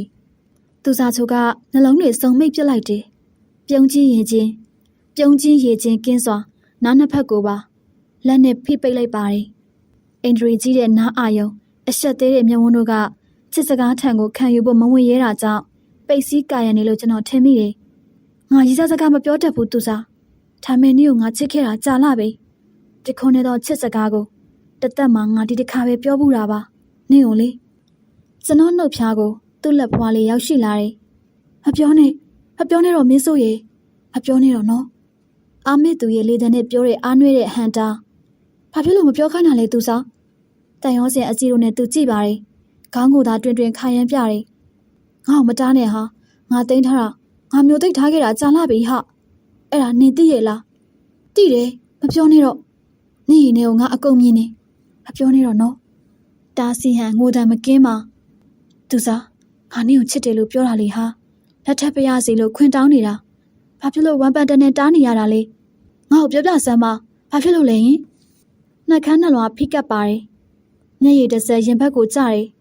မျက်ရည်တစ်စက်ရင်သို့တက်တယ်နှွေရင်ပြင်တန်လျက်လိုင်းကိုမြင်တွေ့လိုက်ရတယ်လို့ခံစားရတယ်ဘာမှမဖြစ်ဘူးဒါပေမဲ့ဆက်မပြောနဲ့တော့ရင်ဘက်ကိုသူဖိတယ်ဖိလျက်စကားဆက်ပါတယ်နင်ချစ်တာကိုငါသိတယ်နင်ချစ်ခဲ့တာကိုငါသိတယ်ဒါပေမဲ့ငါအဲ့စကားကိုနားထောင်မှာဒါပေမဲ့ငါစကားကိုနင်နားထောင်မှာနင်ဘာစကားမှဆက်မပြောပါနဲ့တော့ရှင်တွင်းကိုထိခိုက်သွားဟန်တူပါတယ်မျက်လုံးမိတ်ရှင်ဘက်ဖိထားတဲ့အပြင်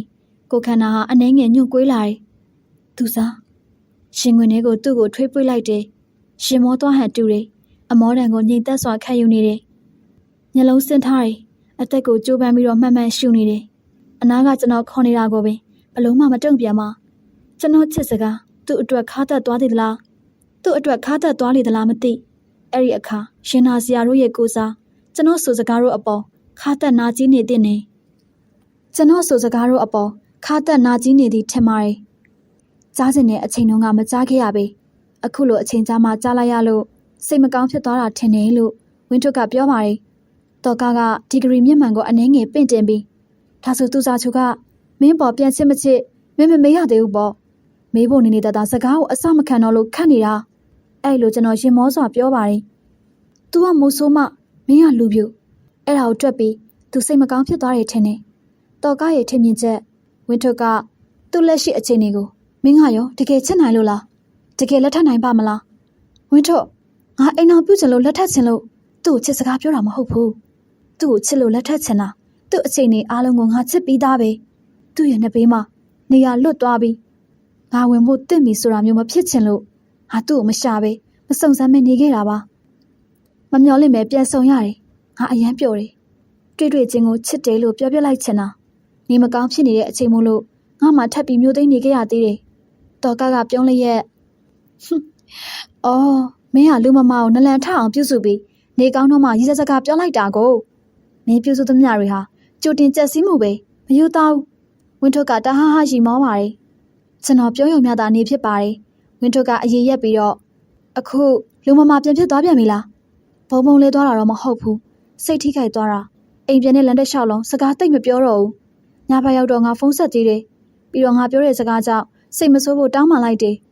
မင်းတောင်းပန်တော့ဘာပြန်ပြောလဲစိတ်မဆိုးဘူးတဲ့နောက်မပြောနဲ့တဲ့မင်းဘာပြန်ပြောလိုက်လဲဘာမှမပြောအတမပေးပဲနေလိုက်တယ်သူငါနာမည်ကိုခေါ်တော့ငါသမီးနဲ့စကားပြောချင်တယ်လို့ပြောလိုက်တယ်သမီးဖုန်းလာကင်တော့နေကောင်းလားဦးဆိုးတဲ့ဦးဆိုးတတိယလားဘာလားညာလားနဲ့စကားလမ်းကြောင်းပြောင်းပြလိုက်တယ်မင်းတို့သူစိတ်ဆုံးနေပုံရလားနောက်မပြောနဲ့လို့ပြောတော့ကလေတံဘလို့နေလဲမားတယ်နောက်ဒီလိုပြောရင်မလွယ်ဘူးဆိုတဲ့လေတံမျိုး မင်းအပေါ်သူတော်စိတ်နာခဲ့ပုံပဲနိုင်လဲနာကျင်စရာတွေကြီးပဲပေါ့ကွာတလျှောက်လုံးငါအနိုင်ကျင့်တယ်လို့ဖြစ်ခဲ့တာ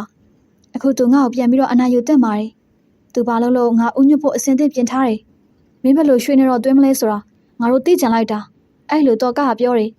ဝင်းထွက်ကနင်းနေဥတို့ခိုင်တဲ့စင်တို့ကိုငါတရားဝင်ပြောလိုက်တော့မယ်မင်းသူစားချိုရီးစားစကားပြောထားတယ်ဆိုတာနော်မင်းဆိုအဲ့လိုခွင့်တောင်းပါတယ်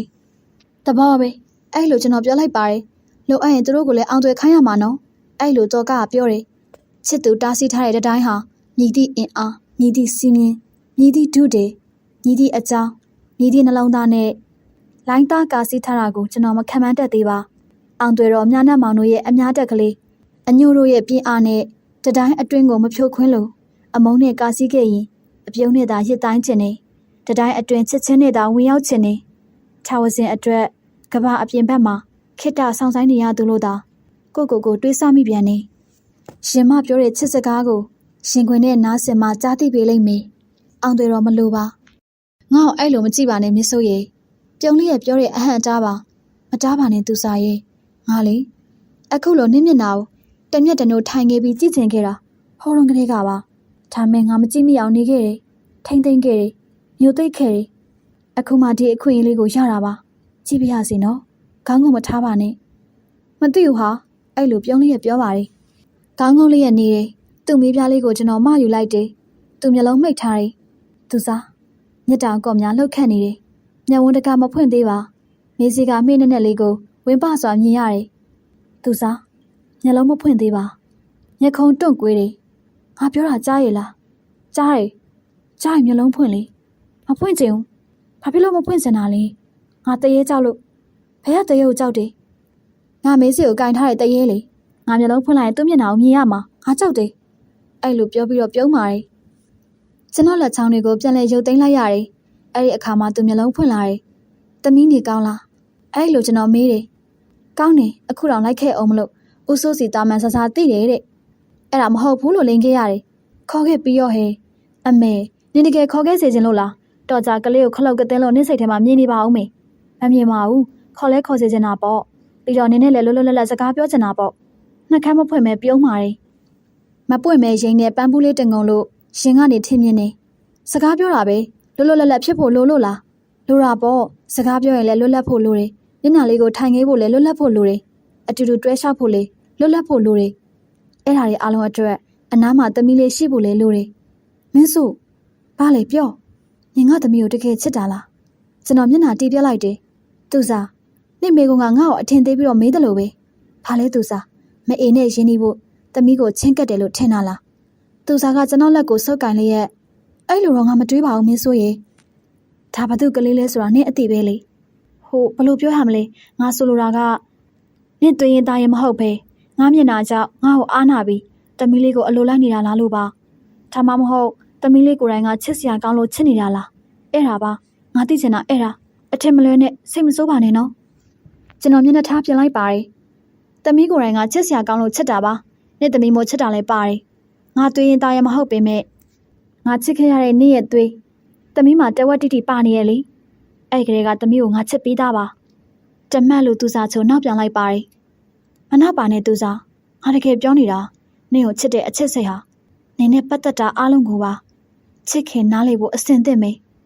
ဘယ်အချိန်ဘယ်အခါကဘလို့ဘလောက်ချစ်မိခဲ့တယ်ဆိုတာကိုငါမပြောပြတော့ဘူးသိချင်ရင်တော့ကားတော့ဝင်းထုတ်ကိုသာမေးကြည့်တော့ချစ်တယ်လို့ပြောတဲ့ငါစကားကနှလုံးသားထဲကလာတာနှလုံးသားထဲကပြောတာနှလုံးသားထဲကပြောတဲ့စကားကိုနှလုံးသားနဲ့နားထောင်ပြီးနှလုံးသားနဲ့ဆန္ဒခံစားကြည့်မှငါ့အိမ်ထဲကိုနေမြင်လိုက်မယ်ချစ်တဲ့စကားဆိုတာနှလုံးသားနဲ့နားထောင်မှရှင်ထဲကိုရောက်တယ်ရှင်ထဲကိုမြင်နေတခြားအတွေးခေါ်တွေအသိဉာဏ်တွေစင်ကြံတော်တရားတွေနဲ့နားထောင်ရင်တော့ချစ်တာကိုမြင်မှာမဟုတ်ဘူးချစ်တယ်မချစ်တယ်ဆိုတာတွေဖြစ်တယ်မဖြစ်တယ်ဆိုတာတွေကိုပဲမြင်လိုက်မယ်မင်းဆိုတတိပေးဟန်တားတဲ့ခေါ်တံမျိုးနဲ့ကျွန်တော်အမိကိုတီတိုးခေါ်ပါတယ်ဟာလဲသူစားဘယ်အကြောင်းအရာကိုပဲပြောနင်ချစ်တဲ့အကြောင်းကိုပဲမပါအောင်ထည့်ပြောနေတော့မှလားပြောမှာပေါ့ဖခင်တော်လည်းချစ်တဲ့အကြောင်းကိုတိုင်တယ်ပြန်ချစ်ပါစေလို့လည်းဆုတောင်းနေအလုံးလုံးရင်လည်းချစ်သူအတွဲလို့တွေးတယ်စူးစမ်းသမျှအရာထင်ပြရစီလို့ဆုတောင်းနေကုံစင်းတော်အကြောင်းပြောရင်လေတခြားကုံစင်းတော်တွေဘလို့တက်ချစ်သူရဲ့အမုန်းတွေနာကျင်မှုတွေမတက်ဖို့ထည့်ပြောမယ်နိုင်ငံရေးအကြောင်းပြောရင်လေ ဘေကဘာမှာဘာတွေဖြစ်အချစ်ရှိရင်ငြိမ်ချမ်းနေလို့ငါပြောမယ်ဘာပဲလုပ်ဘာပဲပြောဘာပဲတွေ့အချစ်နဲ့မကင်းဝေးစေရဘူးသူစားအဲ့လောက်ထိကိုငါချစ်တာငါမပြောနဲ့လို့တားရင်ကောတားပေါ့တားတာကတားတဲ့သူရဲ့အလုပ်ပဲပြောတာကပြောတဲ့သူရဲ့အလုပ်ပဲဘာသာစကားဆိုတာအပြောဘာသာစကားတစ်ခုတည်းမှမဟုတ်ဖေးနင်ငါ့ကိုတားနိုင်ရင်မပြောနဲ့လို့ပဲအမိတ်ပေးပြီးတော့တားနိုင်မှာပေါ့ပါဇက်ကိုပဲလာပိတ်နိုင်မှာပေါ့ဒါမဲ့ငါစိတ်ငါအတွေ့ငါနှလုံးသားဆန္ဒကိုနင်ဘာနဲ့တားနိုင်မှာလဲမုန်းနေတဲ့သူကမမုန်းနဲ့လို့တားရင်ဟုတ်ကဲ့မမုန်းတော့ပါဘူးလို့လိုက်နာတာပဲထားသူ့ရင်ထဲကအမုန်းစိတ်ကိုဘာနဲ့တားမှာလဲအဲ့လိုပဲချစ်နေတဲ့သူကိုလည်းမချစ်နဲ့လို့တားကြည့်ရင်ကုန်နှုတ်ပိတ်နေဆိုနေမယ်ရှင်ထဲကအချစ်စိတ်ကတော့ရေလဲမငုံဘူးနှုတ်လဲမပိတ်ဘူးလိုအပ်ရင်တိတ်ကလေးချစ်နေနိုင်တယ်အဲ့ဒါနင်သိလားနင်စကားတွေတိတ်တက်နေပါလားမင်းဆိုအဲ့လိုပြောင်းလျက်ပြောပါရဲ့ကျွန်တော်ကတသက်မှာတစ်ခါပဲပြောတဲ့ချစ်စကားမှာအင်အားတွေပါသွားတာပါစကားတက်တာမဟုတ်ပါဘူးသူစားကျွန်တော်ကိုကြင်ငေးလေးရဲ့တွားတန်းလေးဖွေးလက်တောက်ပတဲ့အထီကိုရီမောပါရဲ့နင်ငါ့ကိုဘရော့ပြန်ဆက်မှလဲသူစားဟောရထားကလည်းဒီဘူတာပဲပြန်ဆိုင်နေတော့တာပဲအဲ့လိုသူစားချူကပြောရွှင်ကနောက်ပြောင်ပါရဲ့စာနာခံစားနေတဲ့မျက်လုံးမျိုးကိုမြင်တွေ့ပါရဲ့နဲ့ပြည့်ရည်ပြူလောင်ပြောင်းနိုင်ခြင်းအားကျွန်တော်ဘဝမကြဘာသာမပြန်တတ်ပါနှစ်ရက်တိအဆက်သွယ်မရအိမ်တိုင်ရောက်သွားဖြစ်ပါတယ်သူစားချူရဲ့ညီမဖြစ်သူမူရနဲ့အဖွားဖြစ်သူဒေါ်နန်းနိုင်တို့ကိုသာတွေ့ရတယ်သူစားချူတို့သားမီးနှစ်ယောက်မရှိပါသူစားချူကဖုန်းပလက်ဖြုတ်ထားခဲ့တာကိုအခုမှသိကြောင်းမူရကပြောပါတယ်ဘသူကမှနှုတ်ဆက်အသိပေးသွားခြင်းမျိုးမရှိကြောင်းအဖွားဒေါ်နန်းနိုင်ကပြောပါတယ်ကျွန်တော်ဘဝမကြပါတောင်ကြီးရှိတဲ့ဆွေမျိုးသားချင်းတွေစီကိုဖုန်းဆက်ပါတယ်မလာရောက်ကြောင်းသိရတယ်အမှားစကားတခွန်းမြပဲမပါခဲ့ပါအမှားစကားတစ်ကြောင်းမှပဲမရေးခဲ့ကားယူသွားကြောင်းအဝတ်စားအနှင်းငယ်ယူသွားပါကြောင်းသိရပါတယ်ကျွန်တော်စိတ်ပူလာတယ်ရင်ထိတ်လာတယ်လူပြောက်တိုင်မို့အထီကိုကျွန်တော်ဆွေးနွေးသေးတယ်ပြောက်တာမှမဟုတ်ပဲသားရဲ့ခြေရဖြောက်သွားတဲ့ပုံတံစိတ်ညစ်လို့တိတ်ကလေးထွက်သွားတဲ့ပုံစံကောင်မလေးစိတ်ညစ်နေတဲ့ထင်ပါရဲ့ကလေးထားခဲ့ပြီးရောအဲ့လိုဒေါ်နန်းမြိုင်ကမြည်တွန်ပြောဆိုပါတယ်အဲ့ဒါသူ့အကျင့်ဟော်ရွန်ကလေးကဒီအတိုင်းစိတ်အခက်မတင်တာတခုခုဖြစ်ပြီဆိုရင်ဘသူ့မှစကားမပြောတော့ဘူးတနေရာကိုထွက်သွားရောတားနဲ့များစကားများရန်ဖြစ်သေးသလားဆိုပြီးတော့ဒေါ်နန်းမြိုင်မေးမိပါတယ်မဖြစ်ဘူးအဖေအဲ့လိုကျွန်တော်ဖြေတယ်အဲ့လိုသာဖြေလိုက်ရတယ်ပြောခဲ့ဆိုခဲ့မိတဲ့ကျွန်တော်စကားတွေထဲမှာသူဘဝင်မကြစီရဘာများပါသွားပါလိမ့်လို့တွေးစစ်မိသေးတယ်အဖြေမရပါအဖေအမေအကိုမေကြီးတို့နဲ့တိုင်ပင်ပါတယ်အဖြေမရတောင်ကြီးလိပ်စာတောင်းပြီးတော့လိုက်သွားကြည့်မလားလို့အမေကအကြံပြုတယ်ဖုန်းဆက်ပြီးမေးပြီးမလာဘူးတဲ့လိုက်သွားရအောင်ကလည်းဆွေမျိုးသားချင်းမဟုတ်တော့အကြောင်းပြရခက်တယ်လို့ပြောပြရတယ်ကျွန်တော်အပူရုံကြောင့်တအိမ်လုံးမရှင်ပြကြတငယ်ချင်းတွေလည်းကျွန်တော်ကဲ့သို့ပူပန်ကြတယ်သူစားချိုတွားတက်လာတတ်တဲ့နေရာတွေကိုကုညီဆောင်စမ်းပေးကြတယ်ကြာတော့အားလုံးအပေါ်ကျွန်တော်အာနာစိတ်ဝင်လာတယ်အဲ့ဒါကြောင့်မိမိပြောင်နေတတ်ပြီးဆိုတဲ့ပုံသဏ္ဍာန်မျိုးကိုကြိုးပမ်းပြီးတော့နေထိုင်ခဲ့ပါတယ်အလုပ်ထဲမှာစိတ်ကိုနှစ်တယ်တယောက်တည်းမနေဖြစ်အောင်ဖန်တီးတယ်ညအိပ်ရာဝင်စိတ်မောတဲ့အခါတက်ပြင်းချတံကိုပင်ညှင်သာတိုးတိခဲ့ပါတယ်သူစားချိုအပြင်သမီးဆဆာဆိုးကိုပါပူတွဲတရိရတယ်အရှိအနောက်တောင်မြောက်ဝဲရအရက်မျက်နှာအကုန်လုံးဟာကျွန်တော်အတွက်ကျဉ်ကျက်လာတယ်လို့ခံစားရတယ်အလေးအထားမရှိခဲ့ပဲဘီယာဆိုတာကိုတောက်ဖြစ်လာတယ်အဖေအမေမသိအကိုသိတယ်တိချင်းတားတယ်အကြောင်းတစ်ခုခုကြောင့်မပတ်သက်ချင်လို့ဝေးရရှောင်သွားပြီဆိုတာသိတာနေတာပဲဘသူမပြုတ်မိမိမူတဲ့ကိုအပြုတ်မှုအပြောဆိုတစ်ခုခုကြောင့်ဒီလိုကြုံတွေ့ခံစားရတာပါလားလို့နှလုံးသွင်းမှညီလေးရာတောက်တာစားတာအကုန်မကြိုက်ဘူးယောက်ျားပဲဖြစ်လာသမျှကိုဘာအထောက်ကိုပစ္စည်းမှမသုံးပဲရင်စီးပြီးတော့ခံမော့အသိနဲ့ထိန်းလေညီလေးရဲ့တတိမလို့စမ်းပါနဲ့အဲ့လိုအကိုကစိတ်မကောင်းတာကြောင့်ဆုတ်ဆုံးမှပါတယ်တစ်စိန်ချိုးချိုးသွားတယ်လို့ရီဝေစွာညှိတွားမိတယ်တွားရမသိတာကြောင့်ရှာရန်ခက်တယ်ချစ်သူရှိရာအရက်ဟာအရှိအရက်လို့ဆိုရင်အဲ့ဒီအရက်ကိုကျွန်တော်လွမ်းကျင်နေအခုကတော့သူဟာညီဒီအရက်မှာရှိမှန်းမသိအရှိအနောက်တောင်မြောက်ဝဲရဘဲစီကိုခံမှန်းတန်းတရမှန်းမသိပါအချိန်တိုင်းလွမ်းဆွနေခဲ့ရတယ်လို့နေရာတိုင်းကိုပါခံမှန်းပြီးလွမ်းဆွရမယ့်အချိန်နေကြာရင်တော့ဘဲစီဘဲအရက်ကိုလွမ်းရမှန်းမသိအဲ့ဒါကြောင့်အလွမ်းတွေမျက်စိလဲရတော့မယ်တတိယချင်းတွေဖွာလန်ကျဲရော့မယ်တစားစားနဲ့တတတစိတ်ဟာတနည်းနဲ့ခံစားလာရင်မှတမြင့်မြင့်ဆွေးကနာကျင်စရာဖြစ်လာခဲ့တော့တယ်တမြင့်မြင့်ဆွေးအောင်သူတမင်ပြေးခဲ့လေသလားတနည်းနဲ့ခံစားရအောင်သူတမင်ရှောင်ခဲ့လေသလားတရွေ့ရွေ့ဝေးအောင်သူတမင်ဖန်တီးခဲ့လေသလားညီဒီအကြောင်းကြောင့်ဖြစ်စေသူတမင်ဖန်တီးခဲ့ခြင်းဖြစ်နိုင်ပါတယ်သူပြောခဲ့တဲ့အပြုတ်မှုဟာကျွန်တော်ရင်မှာ မြည်တို့မြည်ပုံမြည်၍မြည်မြခံစားကြည်မြရမည်ကိုသူထဲ့သွင်းမစင်စားခဲ့လေသလားထဲ့သွင်းစဉ်းစားခဲ့တယ်ဆိုရင်လေခံစားကြည်မြရမှာကိုသိပါရဲ့တမင်ပြုတဲ့အပြုမူဟာရက်ဆက်လွန်ရကြတယ်နာကျင်စပွဲအမှတ်သားလို့နှလုံးသားကနစ်နာစွာတွေးတောဖြစ်လာတယ်နောင်တော့သူ့အကြောင်းကိုမတွေးသူ့အကြောင်းကိုမပြောသူ့တည်င်းကိုမမေးမြန်းတော့ပဲနာကျင်စိတ်မွေးပြီးခံစားစိတ်ကိုဖြည့်ခဲ့တယ်တန်တရားအဆက်ဆက်ကပနက်ချခဲ့တဲ့ရေစက်ကြမှာဟာဤဘဝဤမြတာပါလာတာပါပဲလို့နှလုံးသွင်းပါတယ်နောင်တော့ကာလတစ်ခုခုတော့ကသူ့အပေါ်မှာနာကျင်ခံစားအောင်ဖန်တီးခဲ့ဘူးတာကြောင့်အခုမှသူ့လိုပြန်လေခံစားနေရခြင်းများလားလို့မယုံမလွန်အတွေးဝင်ပါတယ်။ကျောင်းသားဘဝတုန်းကလည်းဆွန့်လွတ်ခဲ့ရတာကြောင့်နှလုံးသားဟာအနာတရားအိမ်နောက်ကာလများစွာဝေးကွာမေးလျော့ထားရပြန်နေအိမ်နောက်ကံစမာကစောစီးစွာပြန်လေတွေးဆောင်ခွင့်ပေးပြန်နေအိမ်နောက်ချစ်တော်သူကဆွန့်ခွာထားရခြင်းကိုခံရတဲ့အမိုက်စာတစားကဲ့သို့ကျွန်တော်ကြံရည်လေးလွင့်ရပြန်နေရက်ဆက်လေခြင်းလို့မနာကျင်ပါရက်ဆက်ရက်လေခြင်းလို့နာကျင်ခြင်းနေ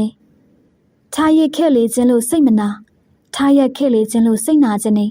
လွမ်းစရာကြောင့်ဆွေးမိရင်နာစရာနဲ့တွေးပြီးတော့ဒေါသကိုပါဖြည့်စေတတ်ပြန်ပါ रे အဲ့ဒီအခါသူစာချိုဟာတစ္ဆာနှံထားတဲ့ကျွန်တော်ချစ်သူလည်းမဟုတ်တစ္ဆာဖောက်ခြင်းလည်းမဟုတ်သူ့လောက်ပိုင်ခွင့်အတိုင်းသူ့ဘာသာပြုလုပ်ခဲ့တာပါလားလို့စဉ်းစားမှတ်ပိုက်ရပြန်နေကိုဘလောက်ချစ်သူမချစ်ချင်တာကြောင့်အချစ်အပြင်အပကိုစိတ်ချလက်ချထွက်ခွာသွားခဲ့တာပါလားလို့တွေး၍စိတ်ဖြေလျှော့ခဲ့ရပါတယ်စိတ်ဆိုးလို့သာမျက်နှာလွှဲထားတယ်ကြောခိုင်းထွက်သွားတဲ့သူခလုတ်တိုက်မှာဟတ်ထိုးလဲမှာကိုစိုးရိမ်မိတယ်လို့မျိုးရှင်ထဲမှာကြံနေသေးတယ်တယောက်တည်းရှိတဲ့အခါတကူလေးရီရိုးလေးရဲ့ကိုဝန်ခံမိပြန်နေတသက်မှာတစ်ခါမျှသာဖွင့်ပြောခဲ့ရတဲ့ချစ်စကားအတွက်တခုခုတော့တုံ့ပြန်ထားခဲ့တဲ့နေမုန်းတယ်လို့ပြောရမှာအားနာတယ်ဆိုရင်လေမဖြစ်နိုင်မချစ်နိုင်ဆိုတာကိုအကျိုးနဲ့အကြောင်းဖွင့်ဟတုံ့ပြန်ထားခဲ့တဲ့နေနိုင်ရန်တစ်ခုကိုတစုံတစ်ခုနဲ့ပြစ်ပေါက်လိုက်မိရင်ပြစ်ပေါက်လိုက်တဲ့အားနဲ့တူညီစွာတုံ့ပြန်မှုတစ်ခုခုတော့ရှိလေတယ်အခုတော့ကျွန်တော်ချစ်စကားဟာညီသည့်တုံ့ပြန်မှုကိုများမရနိုင်ရန်ကိုရွှွန့်ပွက်နဲ့ပြစ်ပေါက်လိုက်မိတယ်လို့နိုင်ရန်မှာသာတွေ့ကက်ကျင်းရစ်သွားလေတယ်တုံ့ပြန်စကားမကြားရဓာချက်ပြင်းနဲ့ခါသက်လွန်းတဲ့ဥပိ္ပခါချစ်လျက်နဲ့ဆွန့်ခွာသွားတယ်လို့မင်းမတွေးမိဘူးလားမင်းဆိုတော့ကားရဲ့စကားကိုကျွန်တော်နားမရှင်းပါအဲ့ဒါကြောင့်ကျွန်တော်က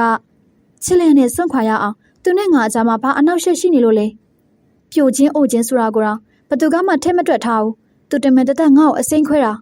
ဟုတ်သေးဦးမင်းဆိုငါစဉ်းစားမိတာတခုရှိလို့မင်းကိုလာပြောပြတာဘာလို့လဲတသက်မှာတယောက်တည်းကိုပဲချစ်တယ်လို့ပြောရမယ်အဲ့ဒီတယောက်တည်းကိုပဲလက်ထပ်ရမယ်လို့မင်းသူစားချိုပြောထားရလေအဲ့ဒီတိုင်းသူလိုက်နာခဲ့တာပဲအခုချိန်မှာမင်းကို तू ကပြန်ချစ်ချင်တော့ချစ်တယ်လို့ပဲပြောတော့မလဲမင်းကို तू ကချစ်တယ်လို့ပြောလိုက်တာနဲ့တသက်မှာနှစ်ခါပြောသလိုဖြစ်သွားပြီ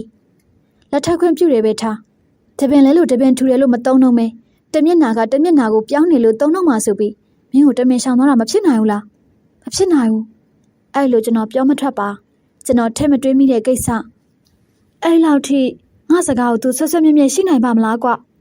တသက်လုံးလိုက်နာမယ်လို့ဂရိပေးထားရဆိုလွယ်လွယ်နဲ့မပေးခဲ့တဲ့ဂရိဟာလွယ်လွယ်နဲ့ပဲပြတ်ပါမလဲဂရိတီးရဲဆိုတာတီလာဆောက်တည်ခြင်းတစ်မျိုးပဲကွမင်းပေါ်ရမတွေးသင့်ဘူး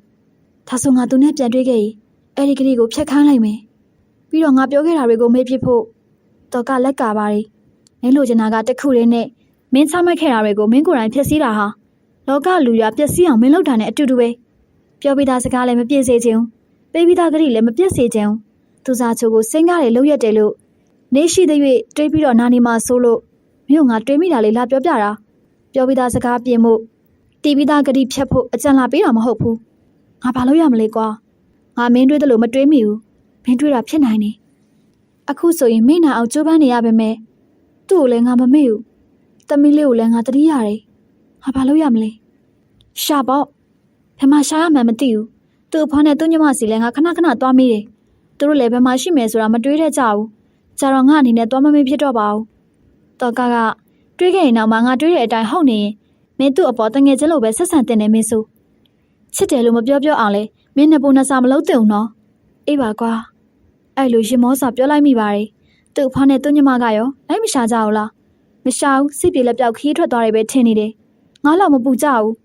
ဆွေမျိုးသားချင်းကတောင်ကြီးမှာပဲရှိတာလားတခြားမှာရောဟာသိမ့်မသိဘူးအဲ့လိုဖြေရတယ်ပြီးရင်တော့တောင်ကြီးကသူ့ဦးလေးတွေအတော်ရီစီကိုငါဖုန်းဆက်တယ်ခဏပဲမလာဘူးတဲ့သူ့နာမည်နဲ့မေးရင်မလာဘူးမရှိဘူးပြောခိုင်းထားရင်ဘယ်လိုလုပ်မလဲ အဲ့လိုတော့ကထင်မြင်ချက်ပေးပါတယ်ငါလိုက်သွားဖို့စိတ်ကူးပါသေးတယ်သူ့ဖွာရောသူ့ညမရောငါရှိမှလည်းတောင်ကြီးကိုဖုန်းဆက်ပြီးတော့မေးပေးဘူးတယ်သူတို့မေးပေးတာမလုံလောက်လို့လိုက်သွားတယ်လို့ထင်လည်းမကောင်းပြီးတော့ဟိုကလူတွေငါမသိဘူးပြီးတော့မေးမြန်းစုံစမ်းရင်တော့ဘလို့မေးမြန်းရမှန်းမသိဘူးကျွန်တော်ရီးစားစကားပြောလိုက်တာအဖြစ်မပေးချင်လို့ထွက်ပြေးသွားတာအခုဘယ်ရောက်သွားမှမသိလို့ဒီမှာလာမေးတာပါလို့ပို့ပွင့်လင်းလင်းရှင်းပြလိုက်ပေါ့အဲ့လိုတော့ကရီးစရာစကားပြောပါတယ်နွမ်းနွမ်းနေနေပြုံးဖြစ်ပါတယ်အကိုတင်ဆိုးကအစည်းအဝေးတစ်ခုကိုတွားနေတယ်သူစားချွေးရဲ့ညမမိုးရကကျွန်တော်ရှိတဲ့မှာထိုင်နေတယ်ကျွန်တော်စိတ်တွေစိုးရင်လှုပ်ရှားလွန်းနေတယ်သူစားချိုရေးထားခဲ့တယ်ဆိုတော့စာတစောင်ကိုဖတ်ပြီးတဲ့အထိကျွန်တော်လက်မမချဖြစ်သေးပါစာရွက်ခောက်ကိုတစ်ဖက်တယ်လီဖုန်းကိုတစ်ဖက်ကင်ရင်အကိုထံကိုကျွန်တော်ဖုန်းလှမ်းဆက်ပါတယ်ကျွန်တော်ဖုန်းဆက်ချိန်မှာအကိုအစည်းအဝေးခန်းကိုမရောက်သေးပါကျွန်တော်အပြင်သွားမလို့အကိုအကြောင်းကြားတာသူစားစီသွားမလို့ဟာဟုတ်လားပြန်ရောက်နေပြီလားဟုတ်တယ်အကိုပြန်ရောက်နေပြီဆိုပါတော့အခုဆေးရုံပေါ်မှာအချိန်နေမကောင်းကျွန်တော်အခုလိုက်သွားခြင်းနဲ့ရုံးခန်းတကားတော့ပိတ်ခဲ့မယ်ဝန်ထမ်းတွေကိုတော့ကျွန်တော်ဘာမှမသွားတော့ဘူးအကိုအစည်းအဝေးပြီးတာနဲ့အမြန်ပြန်လာနော်အေးညီလေးစိတ်ချသွားအချင်းဒီကိုဖုန်းပြန်ဆက်အောင်နော်အကိုနောက်2 နာရီလောက်ဆိုရင်ပြန်ရောက်မယ်ဒါဘင်းတော့အကိုကျွန်တော်သွားမယ်နောက်မှကျွန်တော်အသေးစိတ်ပြောပြတော့မယ်ပြန်လေတွေးဆောင်ရတော့မယ်လို့သိပါရဲ့စိတ်နှလုံးမှာမရှင်ပြပါကျွန်တော်ကုမ္ပဏီရုံးခန်းမှာရှိနေတဲ့အချိန်မူရရောက်လာတယ်သူစားချိုပြန်ရောက်နေပြီဖြစ်ကြောင်းဆေးရုံပေါ်မှာရောက်နေကြောင်းဆေးရုံတင်ထားတာဟာတပတ်ရှိပြီဖြစ်ကြောင်းပြောပါတယ်ရောက်ချင်းဘာဖြစ်လို့အကြောင်းမကြားတာလဲအဲ့လိုမူရကိုကျွန်တော်မေးပါတယ်မူရကစိတ်မကောင်းစွာနဲ့ပြောပြတောင်းပန်ပါတယ်အခုလိုနောက်ဆုံးအချိန်ရောက်နေမှလာရောက်အကြောင်းကြားတာကိုပင်သူစားချိုမသိကြောင်းပြောပြတယ်မမတောင်ကြီးကိုသွားတာအကိုအသိမပေးဖို့အဖွားနဲ့ကျမကိုနှုတ်ပိတ်သွားတယ်အကိုကိုရောသူ့ကိုရောတကယ်တနာရင်သူဘယ်မှာရှိတယ်ဆိုတာအကိုမပြောပါနဲ့တော့တဲ့သွားတိုင်းကစားတစောင်းရေးပေးသွားတယ်သူတေမဒါမှမဟုတ်အကိုအိမ်အောင်ပြုတ်ပြီးမှဒီစာကိုပေးပါတဲ့အခုမမအချိန်ကြီးကအချိန်ပိုင်းမဲ့လို့တော့တယ်သူ့စကားအတိုင်းသူမရှိတော့မှဒီစာကိုပေးဖို့ကျမစဉ်းစားပါသေးတယ်ဒါပေမဲ့မမရဲ့နောက်ဆုံးအချိန်မှာအကိုရှိတဲ့နေလို့ကျမထင်တယ်အဲ့ဒါကြောင့်မမမသိပဲအကြောင်းလာကြားတာပြောပြီးတော့အိတ်ထဲကစားတစောင်းကိုဝူရကကျွန်တော်ကိုလှမ်းပေးတယ်စာအိတ်ကိုလှမ်းယူပြီးတနှလုံးယောဂါကအဲ့လောက်ထိဆိုးလို့လားနှလုံးယောဂါတစ်ခုတည်းမဟုတ်ဘူးအကိုသူ့မှာအဆုတ်ယောဂါပါဖြစ်နေတာအခုအဆုတ်ထဲမှာတီဗီပိုးတွေပြတ်နေပြီအကိုသိရင်စိတ်မကောင်းဖြစ်မှာဆိုလို့နှလုံးယောဂါတစ်ခုတည်းကိုပဲမမအသိပေးတာစိတ်ပန်းလူပန်းဖြစ်သွားရင်လည်းတူပါတယ်တောင်ကြီးမှာပဲဆေးရုံတက်ဖို့ကျမတို့ပြောသေးတယ်ဒါပေမဲ့မမရန်ကုန်မှာပဲခေါင်းချချင်နေတဲ့သူတင်မအကိုအကြောင်းကြားပေးပါတဲ့မူရမျက်ရည်ကျတယ်စာအိတ်ထဲကစာရွက်ခောက်ကိုလေးပင်နဲ့လက်ချောင်းတွေနဲ့ကျွန်တော်ဖွင့်ဖတ်လိုက်ပါတယ်နှောင်းခဲ့တဲ့ကာလာများရဲ့ဖြစ်စဉ်တို့ဟာရှင်ခွင်ထဲကိုပြန်လည်ထိပေါင်းဝင်ရောက်ပေတော့မယ်အကျိုးအကြောင်းဘာမှမပြောဆိုပဲတစိန်ချိုးချိုးသွားတယ်လို့ငါ့ကိုနင်းထင်းမြင်မုန်းတီးနေမှဆိုလို့ဒီစာကိုငါရေးပေးခဲ့တာပါမင်းဆိုရဲ့နှလုံးသားတွေကစကားကိုနှလုံးသားနဲ့နားထောင်မှကြားနိုင်တယ်လို့နင်ပြောဘူးသလိုပဲပေါ့အခုငါရေးခဲ့တဲ့ဒီစာဟာလေနှလုံးသားရှိတဲ့နင့်စီကိုအယူခံဝင်တင်ပြတဲ့အစီရင်ခံစာတစ်စောင်လို့နင်သတ်မှတ်ပေးစေချင်ပါတယ်အမှားအမှန်ဆိုတာကိုနှလုံးသားနဲ့သာနင်ဆုံးဖြတ်ခွင့်လွှတ်ပေးပါနင်မေ့တတ်တာလားမေ့ထားလားမင်းဆိုရဲ့ချစ်တယ်ဆိုတဲ့စကားကိုဒီတစ်သက်လုံးဟာဘသူ့ကမှမပြောတော့ဘူးလို့မြို့ငါကတိပေးထားရလေဘသူ့ကမှမချစ်တော့ဘူးဘသူ့ကမှလက်မထက်တော့ဘူးလို့ငါနင့်ကိုကတိပေးခဲ့တာတစ်သက်လုံးအတွက်ကတိပေးခဲ့တာပါမင်းဆိုရဲ့ငါနင့်စကားကိုတစ်သက်လုံးလိုက်နာမယ်လို့ဆုံးဖြတ်ပြီးမှကတိပေးခဲ့တာပါဘာမှတွေးမတော်သားမဆက်တဲ့တငယ်ချင်းယောက်ျားတစ်ယောက်ရဲ့စကားကိုနားထောင်လိုက်နာခဲ့တာလူအထင်သေးစရာတော့မဖြစ်တန်ကောင်းပါဘူးနော်ဘာဖြစ်လို့လဲဆိုတော့သင်ပြောခဲ့တဲ့စကားတိုင်းဟာငါအတွက်ရောလူတိုင်းအတွက်ပါကောင်းလို့နေလို့ပေါ့တသက်မှာတယောက်တည်းချစ်ဖို့ချစ်တဲ့တယောက်တည်းကိုပဲလက်ထပ်ဖို့ဆိုတာလိုက်နာဖို့ခက်ပြီးဖြောက်ဖြက်ဖို့လွယ်ကူတဲ့ကိစ္စပါဒါမဲ့ငါအမှန်တကယ်လိုက်နာခဲ့ပါတယ်မဖောက်ဖြစ်ခဲ့ပါဘူးအဲ့ဒါဘာဖြစ်လို့လဲသိလားငါဘဝမှာရွယ်သူယောက်ျားလေးတစ်ယောက်ကိုကြည့်ပြီးပြုံးမိရေးမိတာတခါမှမရှိခဲ့ဘူးနင်းနဲ့ငါစတွေ့တဲ့နေ့ကနင့်အပြုတ်မှုလေးတွေကိုကြည့်ပြီးတော့ငါပြုံးမိတယ်ရှည်မိတယ်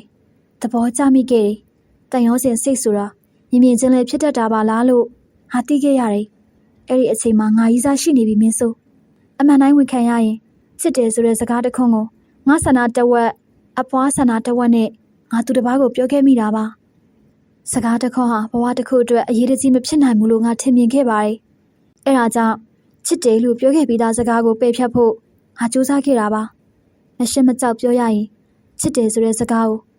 တသက်မှာ2 ခါလောက်တော့ပြောပြလိုက်မယ်လို့တွေးပြီးတော့ရီးစားဖြတ်ဖို့ငါစူးစမ်းခဲ့တာပါ ရီးစားပြက်တာကိုကဘာပြက်တဲ့လောက်မခံစားဘူးဆိုကြတဲ့ကအဲ့ဒါကဘာပြက်တာထက်ဆိုးတယ်တဲ့အဲ့ဒီနှစ်စကားလေးကိုငါသိတဲ့ဘောကြားခဲ့ပါတယ်မင်းဆိုရေနှစ်ဆန္ဒနှစ်စကားအရာချစ်တယ်လို့ပြောခဲ့မိတဲ့သူကိုပဲငါတကယ်လက်ထပ်ခဲ့တယ်နှစ်စကားကိုတစ်သက်လုံးလိုက်နာမယ်လို့ဆုံးဖြတ်ထားခဲ့တဲ့ငါဟာအခုအချိန်ဒီမှာတခြားတစ်ယောက်ကိုထပ်ပြီးချစ်တယ်လို့ပြောဝင်ပါမလားမင်းဆိုပြောတင်ပါရဲ့လားပြောဝင်ပြောတင်လို့ပြောချင်တာတော့မှငါပါစက်ကပြောမထွက်တော့ဘူးချစ်စကားလေးတစ်ခွန်းကြောင့်တန်မိုးကြီးတဲ့ဂရိစကားကိုမဖောက်ဖျက်ချင်ဘူးနှစ်စကားကိုတစ်သက်လုံးလိုက်နာပါမယ်လို့ငါပြောပြီးပြီပဲမင်းဆိုရေနင်းနဲ့တွေ့တိုင်းငါဂရိတီစိတ်တွေရိုင်နေသွားတယ်အဲ့ဒါကြောင့်ငါနှုတ်မဆက်ပဲအဝေးကြီးကိုထွက်သွားခဲ့တာပါတမီးလေးကိုလည်းမခွဲနိုင်လို့ငါခေါ်သွားတယ်နောက်ထပ်အမှန်စကားတစ်ခုပြောပြရစီငါဟာနှလုံးရောဂါတည်းမဟုတ်ပါဘူးအဆုတ်ရောဂါပါရှိနေတဲ့သူပါတမီးလေးကိုတော့ငါခက်ခွာနေရသူပါဒီတော့မင်းဆိုရေညအနာမှာငါရှိနေရင်ယောဂါတဲ့တယောက်ရဲ့အိုခြင်းနာခြင်းတည်ခြင်းဒုက္ခတွေကိုနင်ထမ်းဖို့နေရလိမ့်မယ်အဲ့ဒါကြောင့်ငါခြေရဖြောက်ခဲ့ရတာပါတသက်မှာတစ်ခါပဲပြောတင်တယ်ဆိုတဲ့ချစ်စကားကိုနောက်ထပ်တစ်ခါမပြောမိအောင်ငါစူးစမ်းသွားပါမယ်တသက်မှာတယောက်တည်းကိုပဲချစ်မယ်ဆိုတဲ့နေရရင်ခွင်ကိုလည်းငါဥညွတ်ပါတယ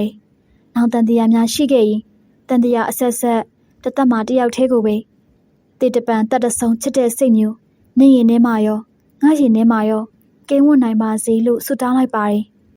်အပြည့်ရှိတယ်လို့ယူဆထားသမျှတွေအတွက်ငါ့ကိုခွင့်လွှတ်ပေးပါမင်းဆိုရေဒီစာရီနဲ့ပဲငါတောင်းပန်ခဲ့ပါတယ်ကားမောင်းတဲ့သူဟာကားကိုအရှိန်မြင့်လေးမောင်းနေတယ်ကျွန်တော်ကဆောင်ရွက်ခောက်ကလေးကိုပြန်ခောက်လိုက်ပြန်ဖွင့်ဖက်လိုက်နဲ့ရှင်နှင့်ချင်းကြေကွဲခြင်းတို့အကြားမှာကြက်ညက်ပြီးလိုက်ပါနေခဲ့ရတယ်အခုသူတတိယလားဝေရောက်ဘက်ကိုကျွန်တော်လှည့်ကြည့်ရင်မေးလိုက်တယ်အမောဖောက်နေတာခေါ်လို့တော့မရဘူးအသေးစိတ်တော့ရှိမယ်ထင်တယ်ဆရာဝန်တွေဘာပြောလဲဝေရောက်ကောင်းခါပါတယ်မရတော့ဘူးတဲ့ပြိုကျလာတဲ့မျက်ရည်တွေကိုတွေ့ရတယ်သူအိမ်ကထွက်သွားခြင်းအတိပေးပါတော့လားညီမရေဒါမှမဟုတ်အကိုဝင်ထွက်နေကြတဲ့ကအမှန်တိုင်းပြောပြပါတော့လားမူရကမျက်ရည်တွေရွှဲဆိုလျက်သူအတန်တန်မှားသွားလို့ပါအကိုရေသူဒုက္ခကိုအကိုမပေးချင်ဘူးတဲ့အတိပေးလိုက်တာနဲ့သူ့ကိုသူဒုက္ခပေးမယ်တဲ့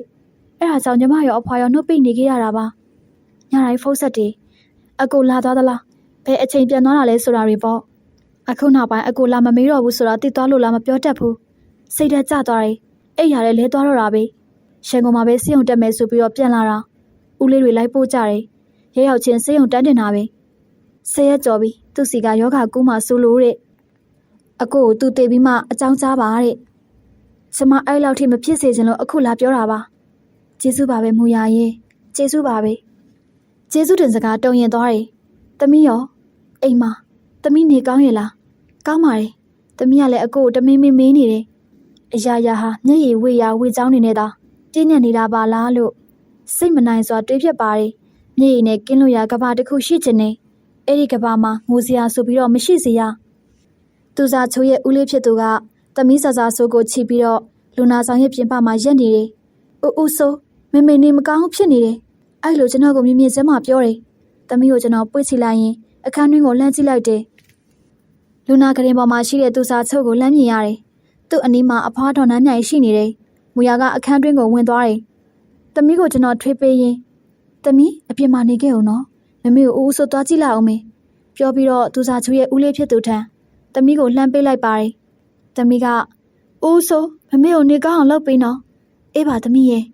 စကားတန်တုံရင်သွားရတယ်။သူစားချိုရှိရာကိုလင်းမြန်စွာဝင်ရောက်ခဲ့တယ်။ဝင်သက်ထွက်သက်တွေပုံမှန်မဟုတ်တော့လက်ချောင်းလေးများဆုပ်ထားတယ်။နှာခေါင်းပေါက်အတွင်းမှာအောက်ဆီဂျင်ပိုက်သွဲထည့်ထားတယ်။အနည်းရှိသူနာပြုဆရာမပင်လျင်ဒီအတိုင်းထိုင်ကြည့်နေရတဲ့အချိန်နေသူစားနာကိုတိုးကပ်ပြီးတော့ကျွန်တော်ခေါ်ပါတယ်။ရေမျောနေတဲ့အာယုံနဲ့သာတိကျပေးလိမ့်မယ်။အသက်ကိုခက်ခဲစွာရှူရှိုက်နေရတဲ့အဖြစ်ဆိုးကရှင်နှင်းစရာပါအဖွားတော်နှမ်းမြိုင်ကခုနနှလုံးပွင့်လာသေးတယ်အဖွားကိုတစ်ချက်လေးကြည့်သေးတယ်ဆရာကြောင့်အိုမင်းနေပြီဖြစ်တဲ့အဖွားတော်နှမ်းမြိုင်ရဲ့စကားတန်ဟာတည်ငြိမ်လွန်းလာတယ်လောကရဲ့အဖြစ်အပျက်ဘဝရဲ့အဆုံးရှုံးတွေကိုထူးခြားစွာမတုံ့လို့တော့တဲ့အရွယ်အပိုင်းခြားပါမူရကရှိုက်တံမထွက်မျက်ရည်စက်တို့ကိုသာဖဲတုံနေတယ်သူစားငါရောက်နေတယ်မင်းဆိုရောက်နေတယ်မျက်စိတွေတစ်ခုခုဖြစ်နေရင်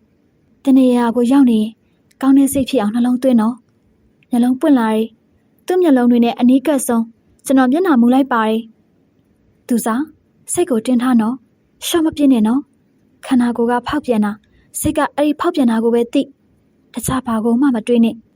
ဖောက်ပြန်နေတဲ့ခန္ဓာကိုယ်ပဲနှလုံးသွင်းခံစားရတဲ့ဝေဒနာကိုဝေဒနာလို့ပဲသိစိတ်ကိုလွှတ်မပြစ်လိုက်နဲ့နော်သူစားနှလုံးလေးပို့ပြီးပွင့်လာတယ်မောဟနေတဲ့ကြားကစကားပြောဖို့ကြိုးပမ်းနေဟန်တူတယ်ဘာပြောချင်လို့လဲသူစားမလို့အဲ့ရင်မပြောနဲ့တက်တာအောင်နေတော့အသက်ကိုပြင်းစွာရှူလိုက်ပါတယ်ရှင်ဘက်လေးညစ်တက်လာတယ်